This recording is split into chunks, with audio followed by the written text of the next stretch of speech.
Halo teman-teman semuanya, ketemu lagi dengan Roy di sini. Apa kabar kalian? Semoga sehat selalu. Dan di video kali ini saya mau ngebahas saham Wood ya, WOOD. Wood. Jadi saham Wood ini adalah satu perusahaan yang memproduksi furniture ya, kayu-kayuan ya teman-teman. Jadi menurut saya ini menarik karena demand ya terhadap produk furniture itu sebenarnya selalu ada. Meskipun memang ketika pandemi kemarin orang-orang mengalihkan ya biaya untuk beli furniture, utamanya untuk ganti vitamin, beli vitamin dan obat lain dan sebagainya. Tapi dengan seiring pandemi yang mulai menurun, rasa-rasanya orang mulai mikir untuk ganti lemari, ganti kitchen set dan lain-lain. Apalagi yang di Amerika sana ya, karena demand-nya di sana itu cukup besar dan saya yakin Wood punya potensi untuk melanjutkan kinerja yang bagus. Sebelum lanjut ke materinya, teman-teman subscribe dan tekan loncengnya supaya nggak ketinggalan video dari kita. Nggak usah lama-lama lagi, kita bahas sekarang.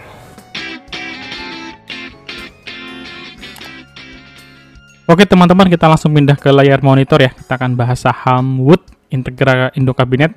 Jadi beberapa video terakhir tuh saya terlalu banyak kayaknya ya ngebahas saham yang cyclical komoditas. Jadi semoga video ini bisa jadi selingan, kita nggak terlalu fokus banget sama saham-saham komoditas, sekaligus supaya portofolio kita berimbang gitu ya, nggak terlalu dominan. Karena saya sendiri sempat mengalami ya beberapa bulan yang lalu, bulan-bulan 4 itu portofolio saya terlalu besar untuk komoditas. Nah, saya juga mulai rebalancing portofolio dengan memasukkan saham-saham lain nih ya, yang bukan berhubungan dengan komoditi gitu ya. Dan ini adalah salah satu saham yang masuk watchlist saya, tapi saya belum punya, jadi masih cari-cari alokasi.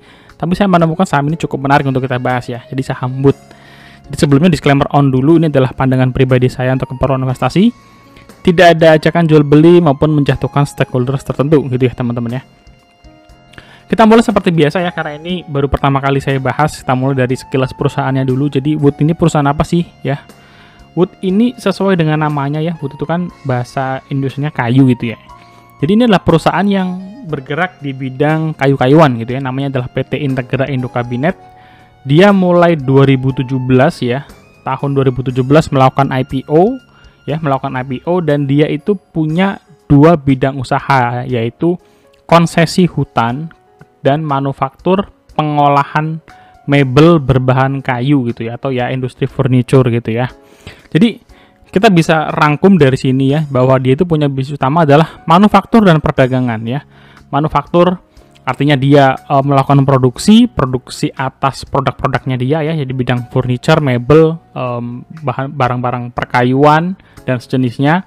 Lalu dia berdagang di sini dia bisa melakukan ekspor maupun impor ya, baik produk sendiri maupun produk dari pihak lain. Dan yang kedua adalah konsesi hutan. Konsesi hutan itu maksudnya Wood mendapatkan hak untuk mengolah hutan gitu ya, untuk mengelola hutan, yang artinya dia berhak secara sah gitu ya untuk melakukan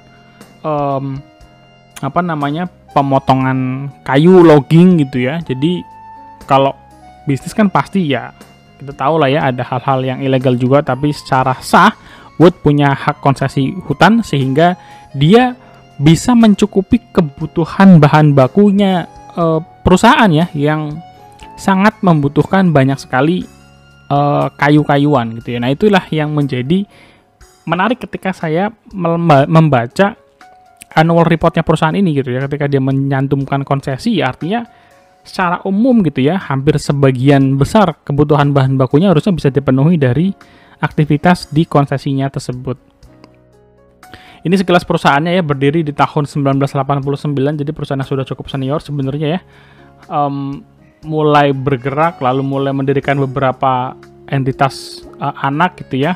Lalu pada tahun 2017 dia melakukan penawaran umum, sampai di 2021 dia menerbitkan obligasi dan sukuk. Ya, dalam perjalanannya memang sudah lebih dari 30 tahun ya perusahaan ini. Sudah terbukti sebenarnya ya secara produksi market, sebenarnya perusahaannya sudah 30 tahun itu sudah cukup mature gitu ya. Dan itu yang kita harapkan kalau kita punya perusahaan yang cukup mature, artinya bisnisnya bisa sustain gitu ya, bisa sustain karena dia sudah punya customer yang loyal gitu ya. Harapannya seperti itu. Nah, ini produknya ya. Jadi secara umum ini produknya bisa kita lihat ya, kalau teman-teman suka ke apa ya, kayak IKEA atau tempat-tempat perabotan lain, Ace juga ada ya, Informa. Jadi ada produk yang knockdown, ada produk yang fully assemble ya. Fully assemble itu artinya sudah dirakit penuh, tinggal dikirim ke customer. Atau yang knockdown nih, model-model kayak rak TV ya, rak meja, nakas. Ini kan produk-produk yang bisa dirakit sendiri oleh customer di rumah gitu ya. Nah ini produk-produknya dari si Wood. Jadi dia menyediakan ya furniture gitu ya, interior. Dan saya nggak tahu sih sebenarnya, beberapa tahun lalu kan marak industri-industri startup ya kayak Fabelio. Sekarang ini mungkin dekor rumah. Nah, apakah di belakangnya ada Wood juga saya kurang tahu. Tapi yang jelas pasar Wood ini dominannya diekspor untuk saat ini ya. Nah ini sekilas aktivitas perusahaannya yang berkaitan dengan konsesi hutan gitu ya. Kalau manufaktur tadi ya, dia sudah manufaktur dan perdagangan, dia produksi sampai akhirnya bisa melakukan penjualannya baik ekspor maupun impor. Kalau yang konsesi, dia nyari pohon teman-teman ya, nyari pohon yang sesuai dengan hak konsesinya dia ya, lalu menebang, kurang lebihnya ya, menebang, memanen, dikoleksi, setelah dikoleksi diangkut, lalu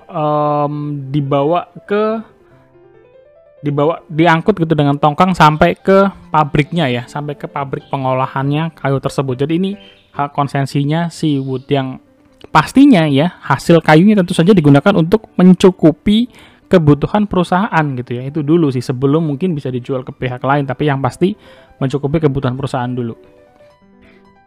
Ini adalah lokasi operasionalnya ya, jadi punya pabrik di Sidoarjo dan Lamongan. Jadi ini base-nya di Jawa Timur teman-teman ya. Digabung ini sudah hampir berapa ya? Sudah lebih dari 500.000 meter persegi ya. Sedangkan distribusinya ya ini sampai ke Amerika Serikat, Eropa, Asia, negara-negara lain dan wilayah lokal. Jadi ini perusahaan distribusinya sudah cukup banyak, lintas benua ya, ada sampai ke US dan Europe.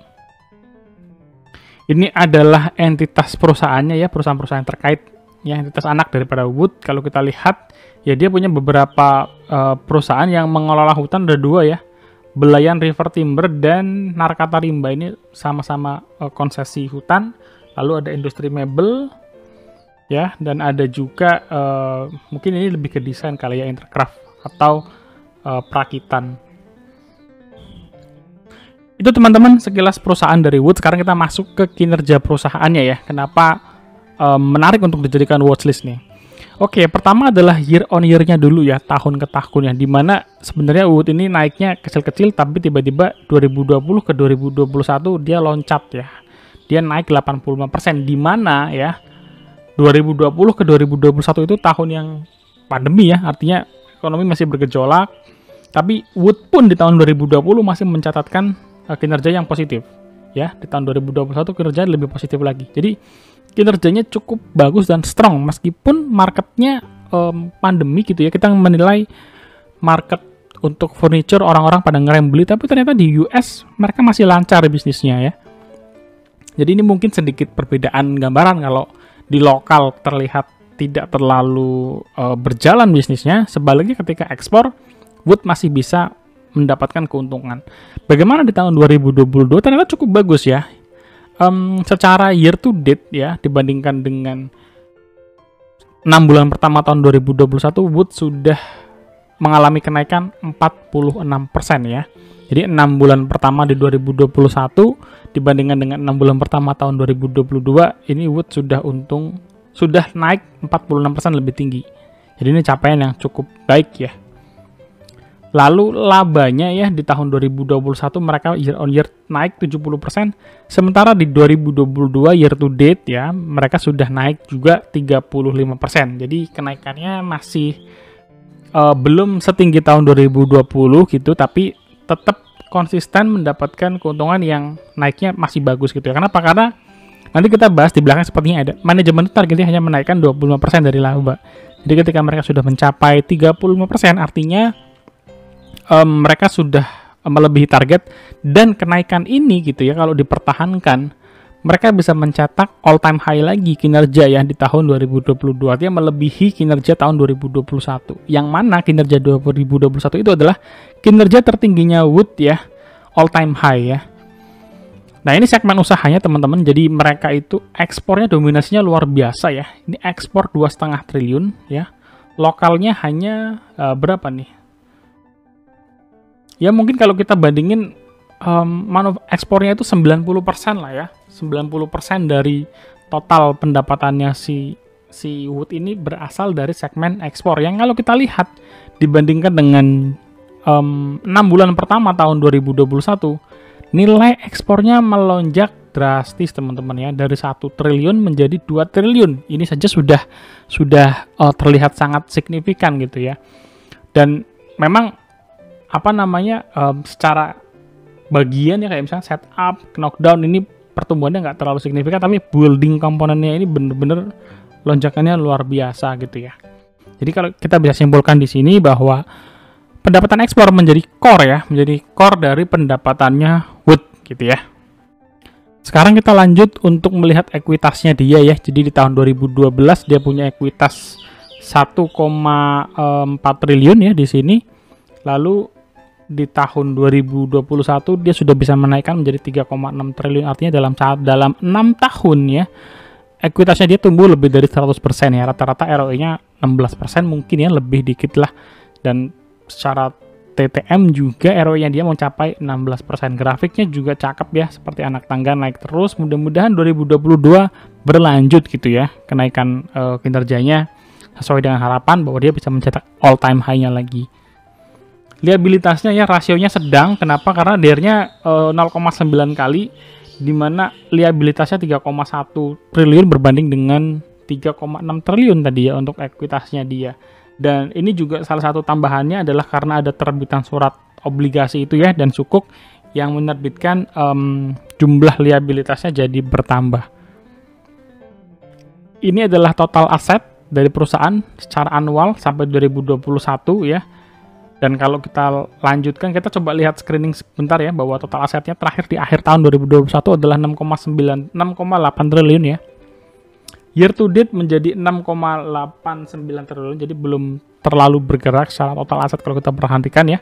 Tapi yang bisa kita lihat di sini adalah pertama, beberapa concern ya, kas-nya kecil teman-teman ya. Kasnya ini 53 miliar, kita lihat beberapa tahun sebelumnya, 2020 378 miliar, sebelumnya 100 miliar, sekarang tinggal 53 miliar. Ini jumlah yang cukup kecil ya untuk perusahaan yang operasinya cukup besar seperti Wood ini. Tapi persediaannya dia memang cukup besar ya. Persediaan dia sudah ada 2,6 triliun. Di samping itu masih ada piutang usaha ya. Jumlahnya juga nominal. Jumlahnya juga lumayan ya, sudah hampir 1 triliun piutang usahanya Wood ini gitu ya. Ini adalah statistik mengenai profitability-nya ya, dan beberapa hal-hal yang cukup menarik bisa kita lihat. Pertama adalah profitability-nya dia di kuartal ini, dia dapat profit margin itu mencapai 13%, net profitnya 8%, jadi nggak terlalu besar-besar banget ternyata ya untuk industri furniture ini. Jadi kalau teman-teman yang suka nawar-nawar mebel, nah ini ya, siapa tahu ternyata memang untungnya pedang sudah cukup tipis gitu ya. Untuk price performance-nya setahun terakhir sudah terkoreksi 47%, jadi sudah cukup dalam koreksinya. Dividen mereka payout ratio-nya hanya 7%, jadi nggak terlalu besar. Masuk akal ya, karena di tahun 2021 mereka sudah ambil obligasi dan Sukuk, sehingga ya otomatis dana cash-nya berkurang gitu ya. Ini adalah EPS statistik beberapa tahun terakhir, dan kita bisa lihat EPS-nya mereka tahun 2021 mencapai 84 ya, dan saya menargetkan 2022 gitu ya, saya optimis bisa mencapai setidaknya EPS-nya di 90 teman-teman ya. 90 ini skenario yang cukup optimis gitu ya. Lalu bagaimana dengan harga Wood sekarang gitu ya? Ini adalah min PI 5 tahun, deviasi 5 tahun, dan kita bisa melihat harganya sekarang di garis merah, artinya menandakan harga Wood sekarang itu diperdagangkan di level under value gitu ya. Nah, tadi saya bilang bahwa skenario saya optimis bahwa EPS-nya tahun 2022 itu bisa mencapai Rp90. Nah, kalau EPS-nya Rp90, harga wajarnya berapa? Itu kan biasanya pertanyaannya seperti itu teman-teman ya. Jadi kalau berdasarkan rumus Benjamin Graham ya, dengan EPS 90 sementara book value per share-nya 610, harga wajarnya Wood ini adalah 1.100 teman-teman. 1.100 ya. Artinya cukup jauh dibandingkan dengan harga Wood sekarang yang berada di harga 400 gitu ya.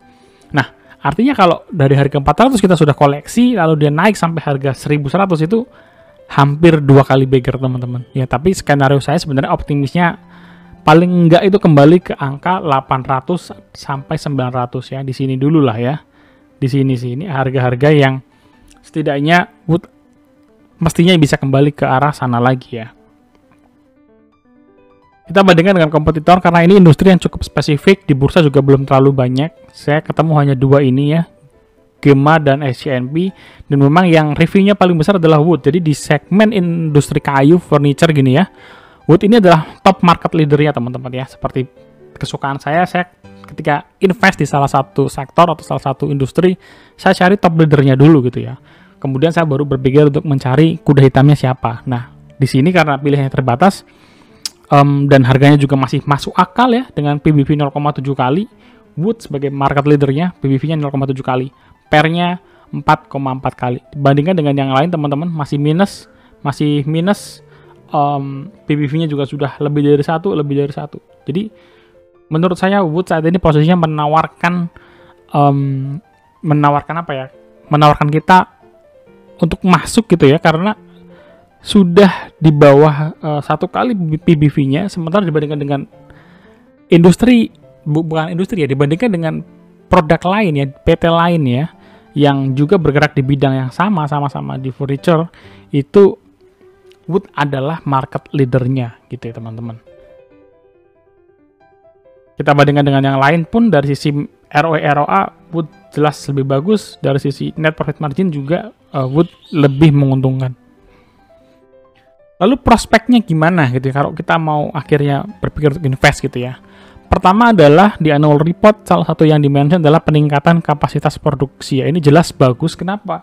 Ya semua pabrik yang meningkatkan kapasitas produksi artinya dia tahu bahwa kebutuhan permintaan gitu ya, demand terhadap produknya dia tahun ke tahun makin tinggi, bisa jadi tahun depan sudah nggak cukup nih dengan pabrik yang sekarang. Jadi dia harus mulai expand ya, bangun pabrik baru, perluasan pabrik, dan dia sudah lakukan itu teman-teman. Dia akuisisi pabrik ya di Lumajang, dan dengan akuisisi ini Wood berhasil memproyeksikan ini ya, produksi naik sebesar 20% teman-teman tiap tahun. Jadi ini sebuah kenaikan yang cukup besar, dan tentu saja perusahaan-perusahaan seperti ini makin lama kalau demand-nya terus naik, otomatis akan banyak akuisisi gitu ya, karena perusahaannya juga dia sudah market leader, tapi secara produksi karena demand-nya makin tinggi, dia harus menyesuaikan gitu ya kapasitas produksinya.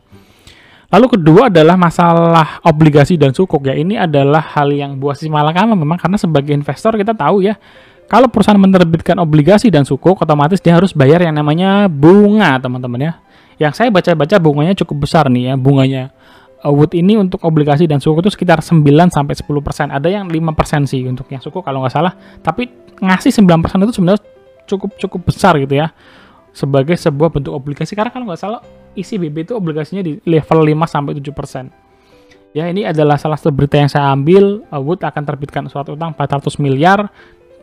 Jadi hal ini di beberapa sisi menyebabkan investor kurang suka ya, karena dengan perusahaan punya beban untuk bayar utang, otomatis akan menekan pendapatan ya, akan menekan laba akhirnya dia, karena harus bayar hutang tadi gitu ya teman-teman ya.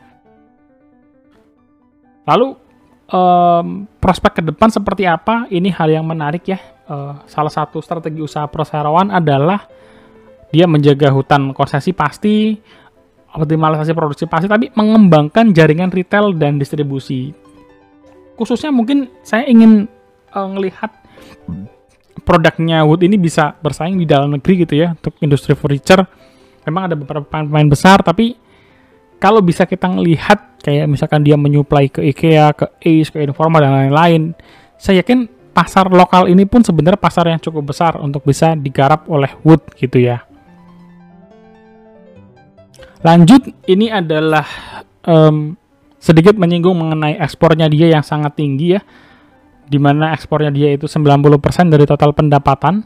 Jadi memang teman-teman yang harus kita perhatikan adalah tahun depan itu banyak isu mengenai resesi, terutama di Amerika Serikat gitu ya. Meskipun akhirnya sedikit terbantah karena di US sudah mengeluarkan laporan dan ternyata mereka berhasil tumbuh gitu ya, tidak lagi negatif, artinya kalau mau skenario resesi harus 2 kali berturut-turut kan tiap kuartal, 2 kuartal terakhir negatif, dan ternyata sudah cancel. Artinya saya tadinya sempat berpikir kalau misalkan US resesi, artinya ada potensi perlambatan permintaan terhadap produknya Wood gitu ya. Tapi kalau misalkan US bertumbuh, saya optimis produk-produknya Wood ini tuh masih bisa laku gitu ya, menyuplai kebutuhan di US sehingga masih terus bisa meningkatkan kinerjanya dia gitu. Ini sebenarnya ya namanya berita ya, kita nggak tahu akan terjadi atau tidak karena banyak sekali berita seperti itu ya bertebaran mengenai resesi di 2023, tapi saya sendiri tidak terlalu ambil pusing sebenarnya ya. Sudah punya strategi sendiri. Saya sudah melewati juga beberapa kondisi cukup tajam kayak 2018, apalagi 2020 waktu pandemi ya. Awal itu kan penurunan gila-gilaan. Jadi saya sebenarnya tidak punya tips khusus. Yang penting manajemennya bagus, jaga cash. Selalu sediakan cash, apalagi kalau kita masih investor yang masih bisa melakukan top up tiap bulan, menurut saya itu sangat-sangat membantu gitu ya. Jadi terkait dengan resesi ini, saya melihat potensi Wood untuk bisa bertahan ya, karena terbukti US pun sudah tumbuh lagi gitu ya untuk ekonominya, dan mudah-mudahan bisa menyelesaikan tahun 2022 ini dengan cantik, sehingga harapannya bisa ATH lagi ya, all time high lagi untuk kinerjanya Wood.